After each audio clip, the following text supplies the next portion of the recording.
Greetings, my name is Roger. As a South Sudanese, today on Martyrs Day, I have some messages that I believe I should share now.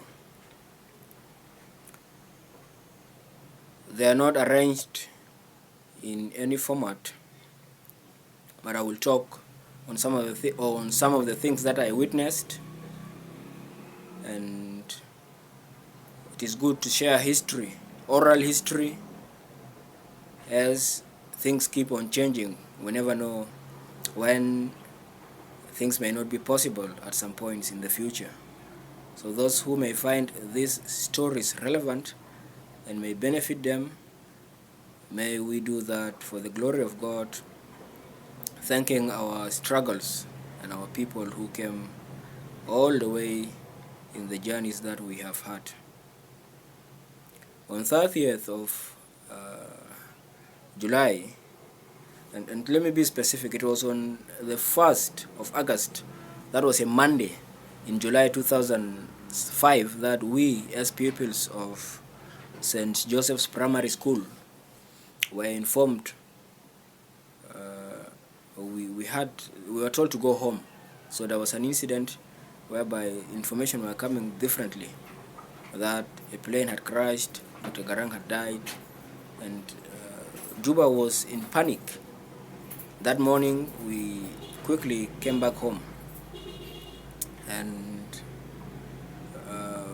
within a few minutes of my arrival at home, we saw violence was already escalating. I myself, I took some times when the news was when we were told to go home. We came. I was a very keen person on what was happening. I was following. We were part of even debates in the school. I was participating in a debate at some point about war and peace, and there was a mention of Dr. Garang even in my points, and it just occurred that now Juba was in challenges, and on our way back we came with my friend late Levi Ugo.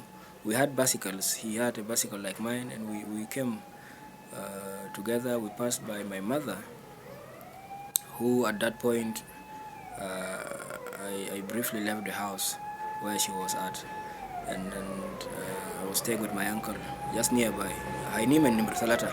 So from St. Joseph's Primary School, we came home. We found my mother. She was focused on Omdurman and BBC. They were comparing. There were different information. The other one is saying there was a plane crash, and the other one was saying Garang's plane disappeared. So that was the argument, and we left quickly. When I reached the house at Nimbersalata, where my uncle was, where I was staying with my maternal uncle, my cousin and I quickly joined the people who were protesting and doing some of the distractions. We were observing. I observed a lot. I did not do any violence against any person. What happened later was, as the violence kept on escalating and the shops were being destroyed, one general spoke to the people destroying the shops. That was General Thomas Cyrilo Swaka. I believe he was in the JIU those days, Joint Integrated Unit, and they were trying to implement the agreement, of course. And then now Garang did not arrive in Juba at that time for the reception that was being made for him, and the people were disappointed. So he spoke. He said, "This is your country. When you destroy it like this, you would suffer the effects of the destruction." And I was at a distance. That road of Malakia, just near the Malawi shop. So we were a bit far there, but we were listening. We were keenly listening to what he was saying. He climbed on a Land Rover. It is called Takshar here. Those Land Cruisers, sorry, the one, the pickup. and he was speaking in simple Arabic, and then at some point there were people, I think the soldiers of the Sudan Armed Forces, they were trying to cross from that road to Malakia, like going towards custom, and we just had gunshots.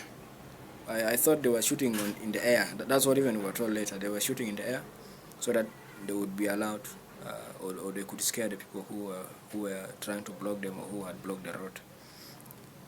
One thing that helped us was that, or what we applied was that whenever there was gunshots like that, you just throw yourself on the floor. You go down, and that's what I did together with others. So when the gunshots started, we threw ourselves down. I threw myself down, and within a minute or 2 minutes, when it went off, we decided to go home because we saw a lot, and there were many distractions. People were stealing clothes. I saw people were destroying shops and taking food. I ended up coming with batteries. I had some cassettes. I had a small radio. I like to use it. So if we look back, yes, I did come with 2 small batteries called Panashiba.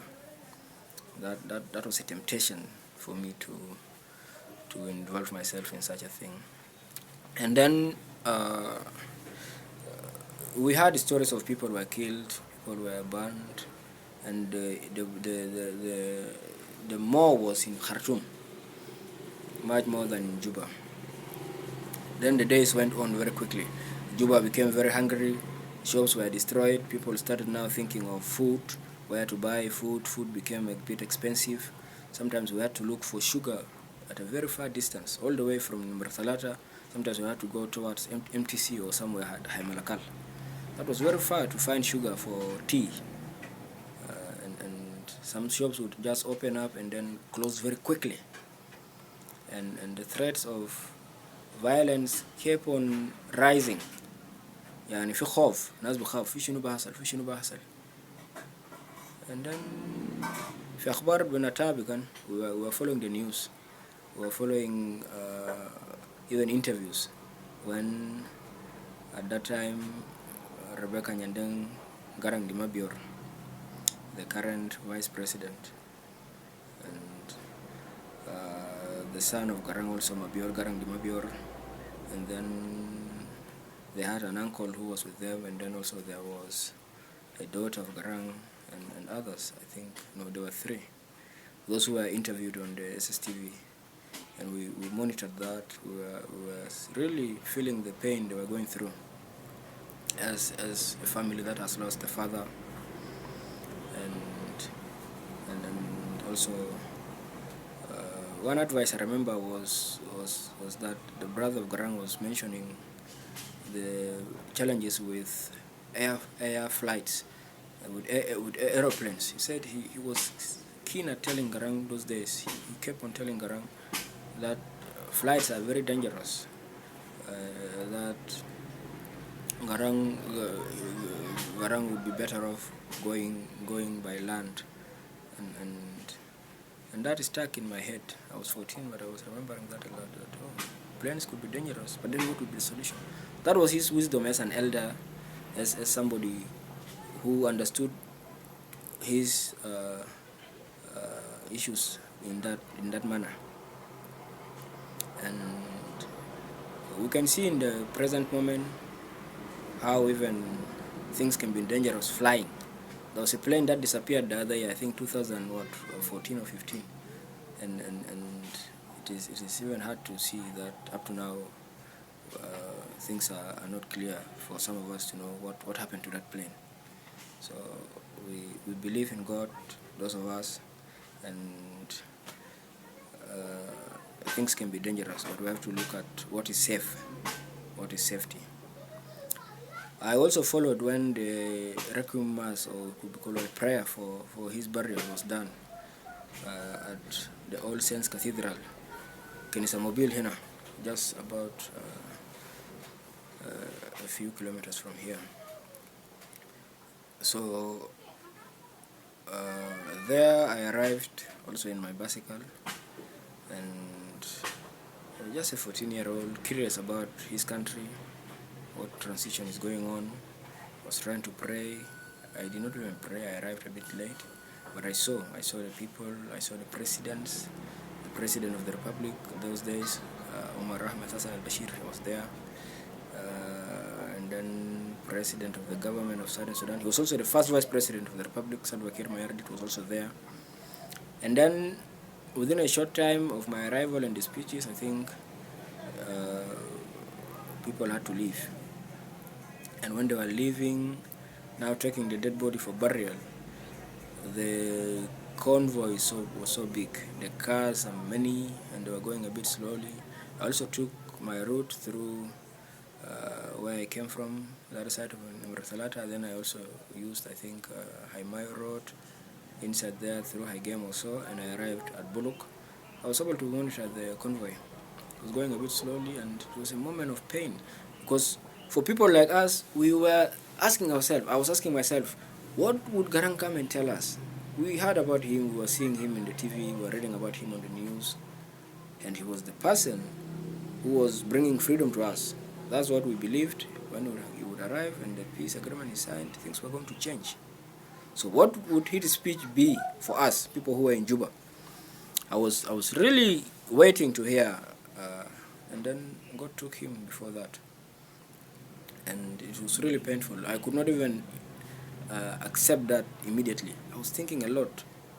What could this be? Just some other fake news? Could this be a rumor that could be countered? It took us a lot of time to later accept that. Oh, this is really true. For me, I stayed for very long, just thinking, imagining. Why would death just occur like that? We had so many expectations. If it was to be that he came and he spoke, and then we knew that, oh, maybe he also had some challenges as a leader, he had some flaws. We would later say, oh, maybe it is a human nature. I was very young. I was trying to see how would a leader be so good that I was not even hearing the something bad about him. That time, I don't think I ever heard somebody say he was a bad leader, except those who would say, oh, the Arabs did not like him. But somebody could explain to me that Garang had weaknesses as a leader. I did not hear that. So it really hurt us. And then I saw General Samuel Abujon Kabashi. We used to see him in the TV, and I recognized him in his car. Whereas I was there as a young man in my bicycle, but I was watching the cars. I was seeing the cars in that main road towards the current mausoleum. So the last point of my stoppage was there near the current office of the Information Commission office. It's called Office of the Information Commissioner, established by the Right of Access to Information Act 2013. Best but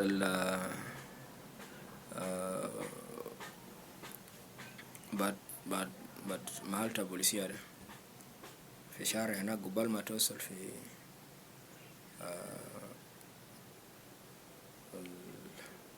محل كانت في وصل داس بيقى في كتو في محلات تاني هناك في وصل بيقى ما هناك لكن somewhere there. So I stood there, I watched, and I went. I had an issue at that point. I witnessed only one burial as a child. I did not go to any burial before, so I did not even know things about death a lot. I did not know things about burial, so I don't even know what I expected. I did not imagine something. I was just there seeing people. I wanted to see, and then in the end I ended up near there. But then to see what, I was not sure. So I think the elders, in their wisdom and in their protocol, managed to block many people, and it was the elders, most of them, who reached the other side where the burial took place. And there were many people, so many, of course, and dignitaries also came from other countries. Then I returned, and times went, and we remained with President Salva Kiir Mayardit. We continue to hear from him, we continue to hear from the others in the SPLM and other leaders in the South and in the Sudan as a whole. That kept us going to manage our psychological distress at that time, to manage our pains. The religious leaders were also very close to us. People like Archbishop Emeritus late Paulino Lukuduloro and Archbishop Daniel Dengbul of the Anglican Church and others. So the messages they would give at that time, the consolation, helped us. It gave us power. There was one message also from Bishop Emeritus Paridi Taban about the promised land. He gave a message that Garang was like Moses, who saw the promised land but then led Joshua to lead the people, and that he exemplified, or he tried to tell us that, in the sense that President Salva is now Joshua. And those messages were powerful for people like us who would accept the word of God, who would accept the words of the religious leaders. And others, I remember also the people who prepared the choirs and the singing that were going on when they were doing the preparations. One of my colleagues in the school at St. Joseph's his father was among those people, and we used to see him in the TV when they were doing the practice. And it was a good thing. There's somebody I know there, and they're doing something like that. That is giving people moral support. It is giving people hope and faith in God. And the famous song was that song that goes like this: "Oh my people, oh my people, oh my people, who will set my people free?" Something like that. So for me, this was a lot. It was so powerful. I was a young man. I used to listen to a lot of songs about Garang and the SPLM. There was an album by Emmanuel Kembe. I got it in around 2004 or 5 there. So I was listening to that album a lot. And it was talking about freedom, about Garang and the SPLM. And now, suddenly, Garang was the hope through the signing of the agreement, now was dead and was buried. And what was happening? What is it? How are you going to be free? So that song really touched me. Sometimes I would shed tears when I would remember the times I used to listen to the album and the hopes I had if Garang was to come to Juba, and then now the songs saying, "Who will set my people free?" And I was among the people who had hopes. Not so many people, I believe, had such albums who could relate to that story, the stories in the songs by Emmanuel Kembe, the stories about freedom, about the SPLM, about the injustices, about problems in the Sudan. So we are thankful for all the journeys, the time we have had as a people and where we are today. I'm also very happy that our constitution has gone ahead and has told us about God. In the preamble we have there, God is mentioned, that we are thankful to God Almighty. And then our national anthem also starts with, "Oh God, we praise and glorify you." And it concludes with, "Oh God, bless South Sudan." So without God, we would not have reached here. So we should remember that even some of the offices, of course, when the individuals appointed are taking oath of office, they have to say the oath of office using their religion, those who believe in God. So there's that chance somebody would take an oath of office and then he says, God help me, so God help me. He starts with I solemnly swear, or I swear by the Almighty. This is a big achievement for us to know that we have done this, but also it is by the power of God. Without God, none of this would have been here. So I am saying this in terms of the day today, Martyrs Day. Some people may have disagreement on certain things, yet let our faith remain. Let us be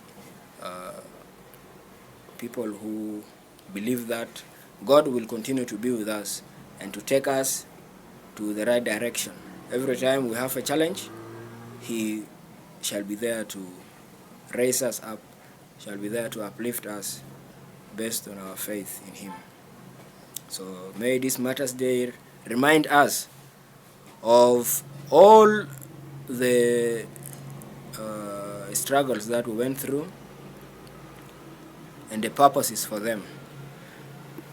Then in the end, remember that we were liberated because of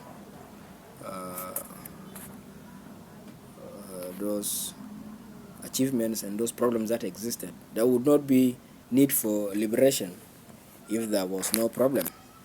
There would not be need for accepting that we are free if we are indeed not free. So it is how we would see others. People like me settled for the independence of South Sudan because we believed in it. I believed in it. I wanted it. In addition to simply exercising my right to vote, there were things I did by teaching people even the national anthem before independence. Just as the referendum results came out and we were sure independence was coming, I was there teaching people the anthem after the official version came out, and then others. We continue to ignite or to raise the knowledge of the people, sensitizing them. So these are things that I'm proud of, and I thank God that with His support, the sacrifices of our martyrs will continue to bear positive outcomes for us and for the future generations, because we already have a republic. It never came easily. There are many people around the world who struggle so hard to become a republic, and there are others right now who may want to become a republic. So since we are a republic, by the grace of God, may He continue to sustain this republic and to settle the challenges that come up, that threatens the peace and the existence of this republic. So this is what I would like to end with. Thank you very much.